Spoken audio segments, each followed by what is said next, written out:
ایک عظیم سلطنت اور شہزادی کی تلاش بہت پرانے وقت کی بات ہے۔ ایک بہت بڑی، شاندار اور بادشاہ سلطنت تھی جس کا نام النور تھا۔ وہاں کے شہزادے شہزادہ باقر اپنی سخاوت اور حفاظت کے لیے مشہور تھے۔ ان کا محل سونا اور چاندی سے چمکتا تھا، لیکن شہزادہ باقر ہمیشہ ایک ایسی شریک حیات کی تلاش میں تھے جو صرف ان کی دولت سے نہیں بلکہ ان کے دین اور ایمان سے محبت کرے۔ شہزادے کے والد نے ان کے لیے پوری دنیا سے سب سے امیر اور حسین شہزادیاں طلب کیں۔ کئی شہزادیاں ہیرے اور جواہرات سے سجی ہوئی محل آئیں، لیکن شہزادہ باقر کو ان میں وہ بات نظر نہیں آئی۔ انہیں محسوس ہوتا تھا کہ وہ سب صرف محل کی رونقوں میں دلچسپی رکھتی ہیں۔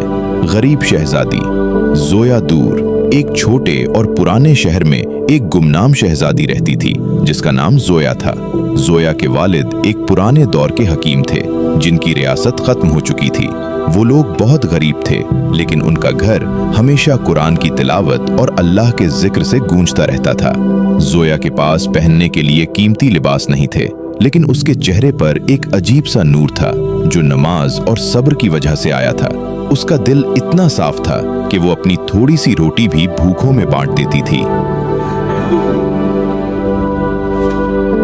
ایک دن شہزادہ باقر نے فیصلہ کیا کہ وہ عام کپڑوں میں ریاست کا دورہ کریں تاکہ وہ لوگوں کی اصلیت جان سکیں۔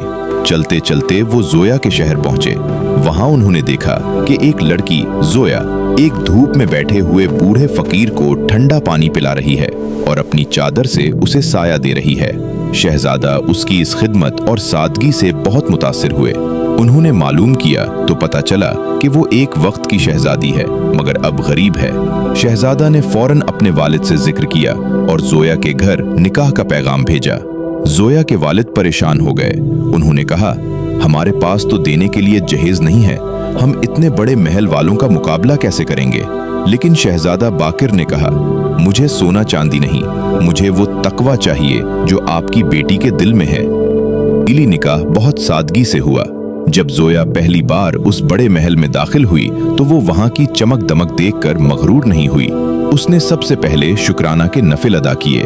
لوگوں نے سوچا تھا کہ ایک غریب گھر کی لڑکی اتنے بڑے محل میں آ کر بدل جائے گی، لیکن زویا نے محل کا نظام ہی بدل دیا۔